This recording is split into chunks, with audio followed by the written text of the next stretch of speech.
श्री शिवाय नमस्तोभ्यम। शिव महापुराण कथा का 8वां अध्याय। तो चलिए स्टार्ट करते हैं। मुने मेधातिथि की पुत्री महासाध्वी पतिव्रताओं में श्रेष्ठ थी। वह महर्षि वशिष्ठ को पति रूप में पाकर उनके साथ बड़ी शोभा पाने लगी। उससे शक्ति आदि शुभ एवं श्रेष्ठ पुत्र उत्पन्न हुए। मुनि श्रेष्ठ, मैंने तुम्हारे समक्ष संध्या के पवित्र चरित्र का वर्णन किया है, जो समस्त कामनाओं के फलों को देने वाला परम पावन दिव्य है। स्त्री या शुभ व्रत का आचरण करने वाला पुरुष इस प्रसंग को सुनता है तो वह संपूर्ण कामनाओं को प्राप्त कर लेता है। इसमें अन्यथा विचार करने की आवश्यकता नहीं है। प्रजापति ब्रह्मा जी की यह बात सुनकर नारद जी का मन प्रसन्न हो गया और वे इस प्रकार बोले। नारद जी ने कहा, ब्राह्मण अरुंधति की तथा उसके पूर्व जन्म की उसकी स्वरूप भूता संध्या की बड़ी उत्तम दिव्य कथा सुनाई है, जो शिव भक्ति की वृद्धि करने वाली है। धर्म यज्ञ, अब आप भगवान शिव के उस परम पवित्र चरित्र का वर्णन कीजिए, जो दूसरों के पापों का विनाश करने वाला उत्तम एवं मंगलदायक है। जब कामदेव रति से विवाह करके हर्षपूर्वक चला गया, दक्ष आदि अन्य मुनि भी जब अपने अपने स्थान को पधारे और जब संध्या तपस्या करने के लिए चली गई, तब वहाँ क्या हुआ? ब्रह्मा जी ने कहा, तुम धन्य हो, भगवान शिव के सेवक हो। शिव की लीला से युक्त जो उसका शुभ चरित्र है, उसे भक्तिपूर्वक सुनो। तात पूर्व काल में एक बार जब मैं मोह में पड़ गया और भगवान शंकर ने मेरा उपहास किया, तब मुझे बड़ा क्षोभ हुआ था। वस्तुतः शिव की माया ने मुझे मोह लिया था, इसलिए मैं भगवान शिव के प्रति ईर्ष्या करने लगा। किस प्रकार सो बताता हूँ, सुनो। मैं उसी स्थान पर गया जहाँ दक्षराज मुनि उपस्थित थे। वहीं रति के साथ कामदेव भी था। नारद उस समय बड़ी प्रसन्नता के साथ दक्ष आदि पुत्रों को संबोधित करके वार्तालाप आरंभ किया। उस वार्तालाप के समय मैं शिव की माया से पूर्णतः मोहित था। अतः मैंने कहा, पुत्रों, ऐसा प्रयत्न करना चाहिए जिससे महादेव जी की किसी कामनीय कांति वाली स्त्री का पाणी ग्रहण करे। इसके बाद मैंने भगवान शिव को मोहित करने का भार रति सहित कामदेव को सौंपा। कामदेव ने मेरी आज्ञा मानकर कहा, सुंदर स्त्री ही मेरा अस्त्र है। अतः शिव को मोहित करने के लिए किसी नारी की सृष्टि कीजिए। सुनकर मैं चिंता में पड़ गया और सांस खींचने लगा। मेरी उस निश्वास से पुष्पों से विभूषित वसंत का दुष्प्रभाव हुआ। वसंत और मल या नील, यह दोनों मदन की सहायक हुई। इनके साथ जाकर कामदेव ने वामदेव को मोहने की बारंबार चेष्टा की, पर उसे सफलता नहीं मिली। जब वह निराश होकर लौट आया, तब यह बात सुनकर मुझे बड़ा दुख हुआ। उस समय मेरे मुख से जो निश्वास वायु चली, उससे मार्गणों की उत्पत्ति हुई। उन्हें मदन की सहायता के लिए आदेश देकर मैंने पुनः उन सबको शिव जी के पास भेजा, परंतु महान प्रयत्न करने पर भी वे भगवान शिव को मोह में नहीं डाल सके। काम से परिवार लौट आया और मुझे प्रणाम करके अपने स्थान को चला गया। बोले, भगवान, अब मैं उस शिव ज्ञान को सुनना चाहता हूँ जो वेदों का सार तत्व है तथा जिससे भगवान शिव ने अपने शरणागत भक्तों की मुक्ति के लिए कहा है। वह भक्तिहीन है, निर्मल है, बुद्धि से रहित तथा चंचल चित्त वाले लोगों के लिए अज्ञेय है।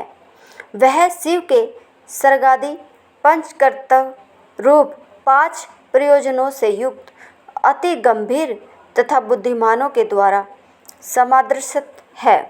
वर्णाश्रम धर्मों से कहीं विपरीत तथा कहीं उनके अनुकूल है और अंगों सहित वेदांशों एवं सांख्य तथा योग से पूर्णतः ग्रहण करके 100 करोड़ श्लोक संख्या में विस्तार से शिव जी के द्वारा कहा गया है।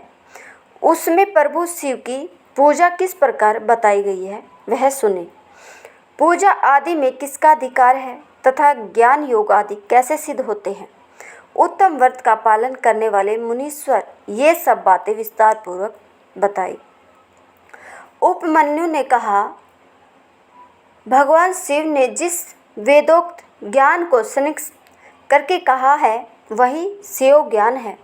वह निंदा स्तुति आदि से रहित तथा श्रावण मास से ही अपने प्रति विश्वास उत्पन्न करने वाला है।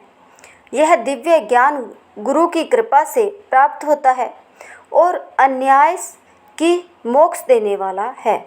मैं इसे संक्षेप में ही बताऊंगा क्योंकि उसका विस्तार पूर्वक वर्णन कोई कर ही नहीं सकता है। पूर्व काल में महेश्वर शिव सृष्टि की इच्छा करके सत्कार्य कारणों से नियुक्त हो स्वयं ही अव्यक्त से व्यक्त रूप में प्रकट हुए हैं। उस समय ज्ञान स्वरूप भगवान विश्वनाथ ने देवताओं में सबसे प्रथम देवता वेदपति ब्रह्मा जी को उत्पन्न किया। ब्रह्मा जी ने उत्पन्न होकर अपने पिता महादेव को देखा तथा ब्रह्मा जी के जनक महादेव जी ने भी उत्पन्न हुए ब्रह्मा की ओर स्नेहपूर्ण दृष्टि से देखा और उन्हें सदृष्टि रचने की आज्ञा दी। रुद्रदेव की कृपा दृष्टि से देखे जाने पर सृष्टि के साम से युक्त हो उन ब्रह्मदेव ने समस्त संसार की रचना की और पृथक पृथक वर्णों तथा आश्रमों की व्यवस्था की। उन्होंने यज्ञ के लिए सोम की सृष्टि की। सोम से दैवलोका प्रादुर्भाव हुआ। फिर पृथ्वी अग्नि सूर्य यज्ञ में विष्णु और सचीपति इंद्र प्रकट हुए। वे सब तथा उन देवता रुद्राध्याय पढ़कर रुद्रदेव की स्तुति करने लगे। तब भगवान महेश्वर अपनी लीला प्रकट करने के लिए उन सब का ज्ञान रण कर प्रसन्न मुख से उन देवताओं के आगे खड़े हो गए। उस समय लीलावश भगवान महेश्वर ने उनके ज्ञान का अपहरण कर लिया। तब देवताओं ने मोहित होकर उनसे पूछा, आप कौन हैं? वे भगवान रुद्र बोले, श्रेष्ठ देवताओं, सबसे पहले मैं ही था। इस समय भी सर्वस्व मैं ही हूँ और भविष्य में भी मैं ही रहूँगा। मेरे सिवा दूसरा कोई नहीं है। मैं ही सबसे अपने तेज से संपूर्ण जगत को तृप्त करता हूँ। मुझसे अधिक और मेरे समान कोई नहीं है। जो मुझे जानता है वह मुक्त हो जाता है। ऐसा कहकर भगवान रुद्र वही अंतर्ध्यान हो गए। जब देवताओं ने उन महेश्वर को नहीं देखा तब वे सामवेद के मंत्रों द्वारा उनकी स्तुति करने लगे। अथर्वशीर्ष में वर्णित पाशुपत व्रत को ग्रहण करके उन अमर गणों ने अपने संपूर्ण अंगों में भस्म लगा लिया। यह देख उन पर कृपा करने के लिए पशुपति महादेव अपने गणों और उमा के साथ उनके निकट आए। प्राणायाम के द्वारा श्वास को जीतकर निद्रा रहित एवं निष्पाप हुए योगीजन अपने हृदय में जिनका वर्णन करते हैं, उन्हीं महादेव को उन देवेश्वरों ने वहाँ देखा जिन्हें ईश्वर की इच्छा का अनुसरण करने वाली पराशक्ति कहते हैं। उन वाम लोचना भवानी को भी उन्होंने वामदेव महेश्वर के वाम भाग में विराजमान देखा, जो संसार को त्याग कर शिव के परम पद को प्राप्त हो चुके हैं तथा जो नित्य सिद्ध है। उन गणेश्वरों का भी देवताओं ने दर्शन किया। तत्पश्चात देवता महेश्वर संबंधी वैदिक और पौराणिक दिव्य स्त्रोता द्वारा देवी सहित महेश्वर की स्तुति करने लगे। तब वृषभध्वज महादेव जी ने भी उन देवताओं की ओर कृपा पूर्वक देखकर अत्यंत प्रसन्न हो स्वभावत मधुर वाणी में बोले, मैं तुम लोगों पर बहुत संतुष्ट हूँ।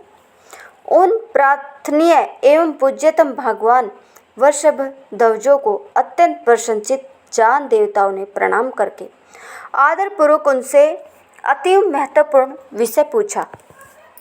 देवता बोले, भगवान, इस भूतल पर किस मार्ग से आपकी पूजा होनी चाहिए और उस पूजा में किसका अधिकार है, यह ठीक ठीक बताने की कृपा करें। तब देवेश्वर शिव ने देव की ओर मुस्कुराते हुए देखा और अपने परम घोर सूर्यमय स्वरूप को दिखाया। उनका वह स्वरूप संपूर्ण ऐश्वर्य गुणों से संपन्न, सर्व तेज, जो मैं सर्वोत्कृष्ट तथा शक्तियों, मूर्तियों, अंगों, ग्रहों और देवताओं से घिरा हुआ था। उसकी 8 भुजाएं और 4 मुख थे। उसका आधा भाग नारी के रूप में था। उस अद्भुत आकृति वाले आश्चर्यजनक स्वरूप को देखते ही सब देवता यह जान गए कि सूर्यदेव, पार्वती देवी, चंद्रमा, आकाश, वायु, तेज, जल, पृथ्वी तथा शेष पदार्थ भी शिव के ही स्वरूप है। संपूर्ण चराचर जगत शिव में ही है। परस्पर ऐसा कहकर उन्होंने भगवान सूर्य को अर्घ दिया और नमस्कार किया। अर्घ देते समय वे इस प्रकार बोले, जिनका वर्ण सिंदूर के समान है और मंडल सुंदर है, जो स्वर्ण के समान कांतिमान आभूषणों से विभूषित है, जिनके नेत्र कमल के समान है, जिनके हाथ में भी कमल है, जो ब्रह्मा, इंद्र और नारायण के भी कारण है, उन भगवान को नमस्कार है। योम का है उत्तम रत्नों से पूर्ण सुवर्ण कुमकुम, कुश और पुष्पों से युक्त जल सोने के पात्र में लेकर उन देवेश्वरों को उत्कृष्ट अर्घ दे और कहे, भगवान, आप प्रसन्न हो, आप सबके आदि कारण है, आप ही रुद्र, विष्णु, ब्रह्मा और सूर्य रूप है। गणों सहित आप शांत शिव को नमस्कार है, जो एकाग्रचित हो सूर्य मंडल में शिव का पूजन करके प्रातःकाल, मध्य काल और सायकाल में उनके लिए उत्तम अर्घ देता, प्रणाम करता है और इस सवर्ण सुखद श्लोकों को पढ़ता है, उसके लिए कुछ भी दुर्लभ नहीं है। यदि वह भक्त है तो अवश्य ही मुक्त हो जाता है। इसलिए प्रतिदिन शिव रूपी सूर्य का पूजन करना चाहिए। धर्म, अर्थ, काम और मोक्ष के लिए मन, वाणी तथा क्रिया द्वारा उनकी आराधना करनी चाहिए। तत्पश्चात मंडल में विराजमान महेश्वर देवताओं की ओर देखकर और उन्हें संपूर्ण शास्त्रों में श्रेष्ठ शिव शास्त्र देकर वही अंतर्ध्यान हो गए। उस शास्त्र में शिव पूजा का अधिकार ब्राह्मण, क्षत्रिय और वैश्यों को दिया गया है। यह जानकर देवेश्वर शिव को प्रणाम करके देवता जैसे आए थे वैसे चले गए। तदंतर दीर्घ काल के पश्चात जब वह शास्त्र लुप्त हो गया, तब भगवान शंकर के अंक में बैठी हुई महेश्वरी शिवा ने पतिदेव से उसके विषय में पूछा। तब देवी से प्रेरित हो चंद्रभूषण महादेव ने वेदों का सार निकालकर संपूर्ण आगमों में श्रेष्ठ शास्त्र का उपदेश किया। फिर उन परमेश्वर की आज्ञा से मैंने गुरुदेव अगस्त्य ने, महर्षि दधीची ने भी लोक में उस शास्त्र का प्रचार किया। शूलपाणी महादेव स्वयं भी युग युग में भूतल पर अवतार ले अपने आश्रित जनों की मुक्ति के लिए ज्ञान का प्रसार करते हैं। ऋतुभ, सत्य, भार्गव, अंगिरा, स्वीता, मर्त्यु, बुद्धिशील, इंद्र, मुनीश्वर, वशिष्ठ, सारस्वत, त्रिधामा, मुनिश्रेष्ठ, त्रिवर्त, सत्तेजा, साक्षात धर्म स्वरूप नारायण, संरक्षक, बुद्धिमान, आरुण, कर्तंजय, भरद्वाज, श्रेष्ठ विद्वान, गौतम, वाज, सवा मुनि, पवित्र, सुक्षा, मायाणी, तृणबिंदु, मुनि, कर्षण, शक्ति, शाक्तेय, पराशर, उत्तर, जातुकर्ण और साक्षात नारायण स्वरूप कर्षण देवे, यापन, पायन मुनि, ये सब व्यासावतार है। अब कर्मकल्प योगेश्वरों का वर्णन सुनो।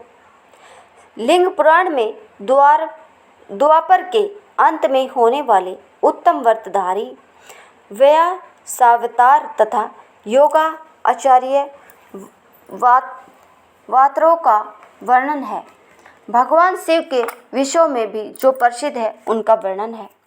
उन अवतारों में भगवान के मुख्य रूप से 4 महातेजस्वी शिष्य होते हैं। फिर उनके सैकड़ों हजारों शिष्य हो जाते हैं। लोक में उनके उपदेश के अनुसार भगवान शिव की आज्ञा पालन करने आदि के द्वारा भक्ति से अत्यंत भावित हो भाग्यवान पुरुष मुक्त हो जाते हैं। तो आज की कथा यहीं तक। कथा सुनने के लिए आप लोगों का तहे दिल से धन्यवाद करते हैं। अगर आपको यह कथा पसंद आई हो तो इस वीडियो को ज़्यादा से ज़्यादा शेयर करें, लाइक करें, कमेंट करें। कमेंट में हर हर महादेव अवश्य लिखें। धन्यवाद।